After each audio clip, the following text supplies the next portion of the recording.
nagkadugay ako ang Suzuki Espresso, di naman siya bugnaw. Kailangan naman ako siya iset sa number 2, number 3. So para ni sa inyo nga video. Mga watchers, good morning, good afternoon, good evening. Welcome back to my channel and welcome to another episode of our Suzuki Espresso. So might be nakapangutana na mo tungtong ng inyong Suzuki Espresso sa 1 year, 2 years o 3 years na siya karon. First niyo nga gamit, kaingon mo nga bugnaw pamangkito akong Suzuki Espresso. Pero nga nung karon kay pinas katong mga gapa PMS nga kamo-kamo na lang no, katong kamo ray mag-change oil, pwede na mo magastuhan og maayo. Nya ang iyang Suzuki Espresso na ana sa mga 2 years, 3 years. Na-notice ninyo nga sa una, experience niyo sa iyang Suzuki Espresso kapag hinambog yun mo nga bugnaw pa kayo yung unit, no?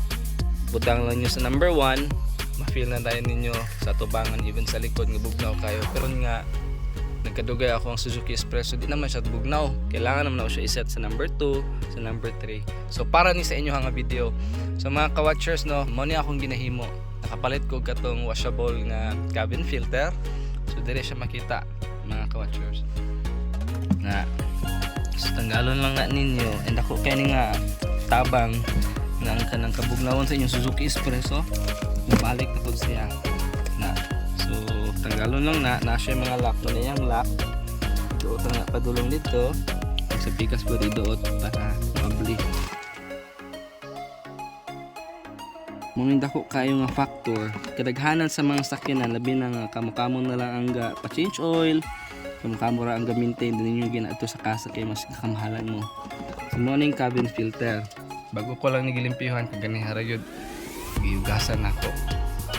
So kanilang mga ka-watchers, pinaagi ani ka-watchers, limpyuhi or ilisi or labhan labi na katong dili washable. Pwede ito nyo gasan rapod o galanda yun. Kaya pinaagi ani kung limpyo kayo ni mga ka-watchers, I guarantee you kung inyong mga Suzuki Espresso na apa sa 2 years, 3 years, yan dili na nyo kaka-experience ng kabugnaw. Ang solusyon na limpyuhan ang cabin filter. So I hope nga makatabang ni nga video sa inyo. Huwag testingin lang. Comment below kung kumusta ang outcome pagka man nyo limpyo sa inyong cabin filter. Nara na diha makita. Ang pag-plaster po ana mga ka-watchers, ana lang, unsa lang ana. Kaya na ma-plaster lang siya nga di siya mugawas. Tapos ang lock, manang forma sa itsura siyang lock. So, ihana ang iyang plaster ana. So, katulad mga ka-watchers, thank you so much for watching.